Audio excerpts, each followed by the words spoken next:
On est bien là? Alors déjà, Alain, j'aurais compris un tabou parce que depuis le début de la semaine, on parle réindustrialisation, on parle de ces chiffres d'une petite baisse en 2024 sur ces industries. Vous qui accompagnez véritablement toutes ces entreprises françaises et ces industries, vous voulez casser le tabou, c'est ça? Je veux casser le tabou parce que vous savez qu'on travaille forcément sur longue période et que bon, il y a quand même une petite crise mondiale qui touche tout le monde, et pas que l'industrie française. Oui. Alors pour casser les tabous, c'est des chiffres. Bon, premièrement, c'est vrai que depuis 2018, on crée de l'emploi industriel, on crée des usines. En moyenne, sur les 3 dernières années, en dehors de 2024, sur lesquelles on reviendra, on a créé à peu près 50 usines nettes par an et à peu près 40 000 emplois industriels. Sur l'année 2024, on n'a pas encore l'impact sur l'emploi, mais simplement, on a détruit l'usine. On est à moins 40. Mais après, on regarde quelles sont les extensions qui ont eu lieu sur des usines existantes. Parce qu'on fait de la sobriété aussi de patrimoine chez nous. Il y en a 51.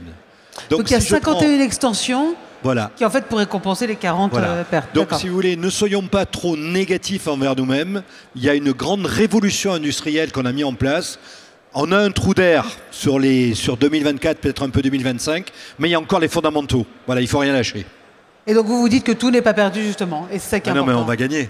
Et on va gagner. Alors c'est marrant parce que l'un des patrons disait ça hier ou avant-hier, disait à force d'être négative et de t'attendre à la catastrophe va venir, il ne faut pas nous laisser aller dans cette morose. Vous confirmez tous les deux, rapidement, pour en introduction peut-être, Yannick? Bien sûr, la persévérance, c'est un élément essentiel quand on est dans l'industrie. On va quand même aller directement quand même sur cet accompagnement du CCI. Comment, concrètement, vous accompagnez les industries? Alors, plus particulièrement sur la décarbonation, généralement. Décarbonation, mais aussi généralement, alors, pour qu'on comprenne l'ampleur. J'ai écouté et je suis arrivé à la fin de la table ronde. Vous savez quels sont les problèmes des entreprises industrielles qu'on pourrait avoir? On a un problème de croissance, on a un problème de compétitivité et on a un problème de compétences, les 3 C. Mais si je vois la décarbonation, ça répond à ces 3 sujets-là. Alors, premier point, problème de croissance. Il ne faut pas se tromper, longue période. Et même, on peut le vivre même à moyen terme. Si vous n'avez pas des produits décarbonés, vous ne les vendrez pas. C'est comme ça. On ne les vendra pas. Il n'y aura plus d'accès au marché. Compétitivité. Derrière la décarbonation, il y a bien sûr des économies. D'accord? Des économies. Et le 3e sujet, j'étais avec des jeunes il n'y a pas longtemps, aujourd'hui, ce matin. On ne vend pas quelque chose de carboné à nos jeunes. Ils ne viendront pas travailler dans nos entreprises.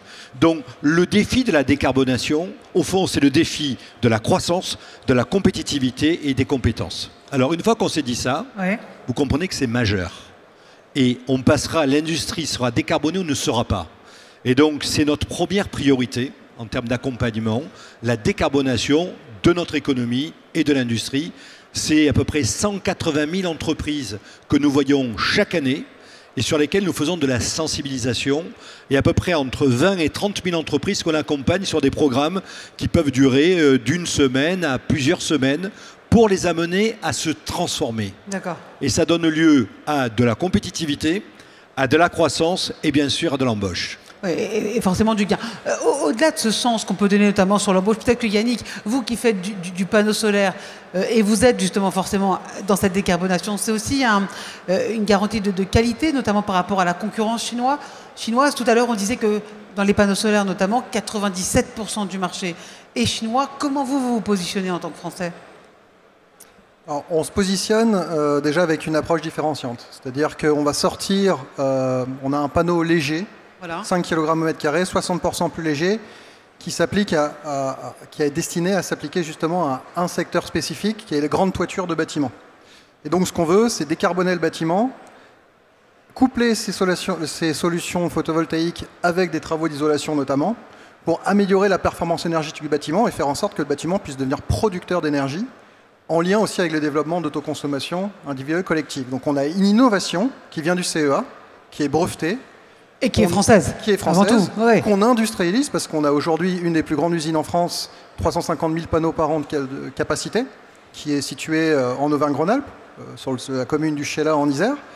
Donc une différenciation technologique, un effet d'échelle, bien sûr, pour être compétitif aussi, et une solution très spécifique pour répondre justement à tous les propriétaires de bâtiments, le grand tertiaire, pour pouvoir améliorer le bâtiment justement d'un point de vue énergétique. Et répondre aussi aux évolutions réglementaires qui sont en train d'arriver très fortement et qui vont justement nécessiter de ne pas garder des passoires thermiques, surtout sur ce grande toiture, grand bâtiment qu'on retrouve dans les secteurs d'activité commerciaux, industriels, logistiques.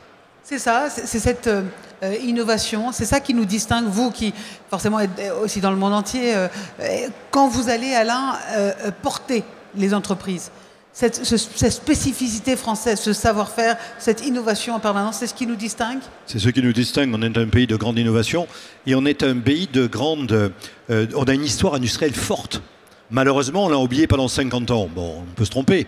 Bon, maintenant, depuis quelques années, on la redécouvre. Je voudrais revenir sur ce qu'il vient de dire. Voilà.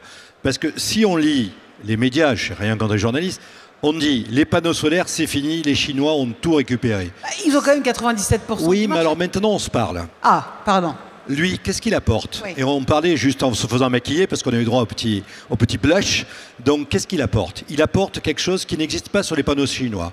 Des panneaux légers, qui peuvent se monter ciblés sur les toitures. Voilà, qui peuvent se monter sans renfort. Et donc, je lui posais la question, alors et le prix? Il me dit, sous 2 ans, on sera au même prix que les Chinois, avec une super technologie, plus facile à monter et bien sûr économe. Je voudrais vous rappeler une chose, puisqu'on reparle de la décarbonation. Est-ce que vous savez quel est le meilleur moyen de décarboner?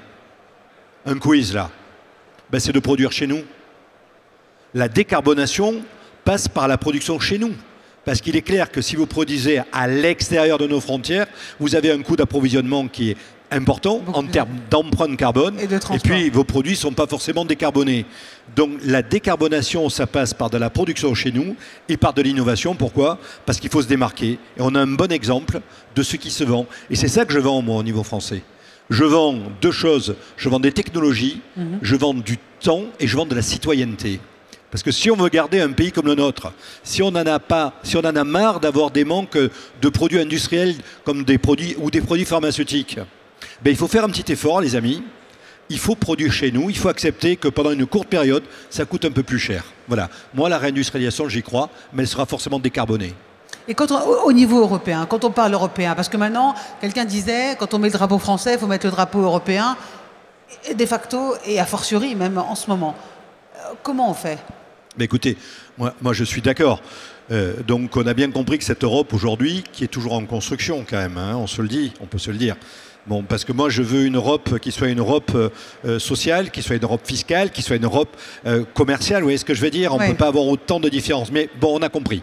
Hein. Donc moi je vous parle de la France, parce que je représente la France, mais il est évident que la deuxième granularité qu'on doit avoir autour de la France, c'est l'Europe.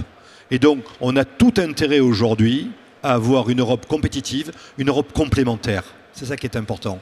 Et cette complémentarité qu'on peut avoir, nous, sur nos territoires, il faut qu'on l'ait au niveau des régions européennes. À lundi, il faut, pardon, je vous interromps, mais quand même, moi, je veux savoir, quelqu'un, vous avez les mains dedans. À lundi, il faut, Yannick, vous le sentez, ça? Vous sentez qu'il y a ce vent de complémentarité en Europe où il y a encore du chemin à faire? Je pense qu'il y a différents éléments. Il y a la solidarité. Voilà. Nous, on travaille avec des partenaires, des grands industriels, un groupe IDEC, Sopra Solar, qui est une filiale du groupe Soprema, justement, par exemple, pour l'intégration sur les éléments de bâtiment. Et donc, faire un peu ce que les Allemands savent souvent mieux faire que nous, c'est de travailler ensemble, à l'échelle nationale, mais aussi à l'échelle européenne. C'est le premier élément. Le deuxième élément, effectivement, c'est que l'Europe soit cohérente dans ses décisions. Si on veut réussir... Décisions ou normes? Dans ces décisions et ces réglementations qui vont en découler. D'accord. Il y a le NZIA, par exemple, au niveau européen, qui est en discussion, qui met beaucoup de temps à aboutir à des mesures concrètes. On en a besoin pour qu'il y ait au moins des mesures de réciprocité. C'est-à-dire que le but, c'est pas d'avoir de la concurrence déloyale, mais le but, c'est de pouvoir développer de l'industrie avec une certaine forme de stabilité, de visibilité. Et si on a des contraintes ou des réglementations pour produire, eh bien, il faut que celles-ci soient respectées dans les autres pays qui ne viennent pas de l'Europe.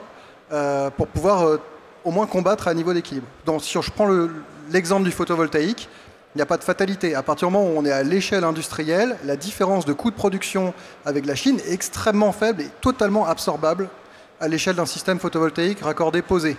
C'est juste que dans certains cas de figure, si la Chine est en surproduction par exemple, va avoir des mesures de dumping qui ne sont pas du tout freinées Le produit va donc rentrer sur le territoire européen avec des prix largement en deçà des coûts de production. Oui, mais le NZDA ou les nouvelles normes peuvent freiner justement l'arrivée des produits chinois. C'est ça qui est important. Et privilégier les Européens. Exactement, c'est ce qu'il faut réussir à mettre en place, mais dans des délais assez rapides.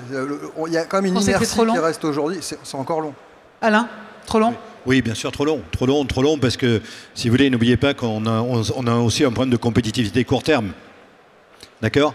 Donc simplement, si on ne va pas assez rapidement là-dessus, si on n'arrive pas à avoir des prix qui sont au bon prix, au bon rapport qualité-prix, voilà. On ne se trompe pas. Rapport qualité-prix, c'est pas que le prix. D'accord ? Et puis, il vous a parlé d'une notion, c'est le coût complet d'acquisition. Oui. Et c'est là qu'on a de l'éducation à faire.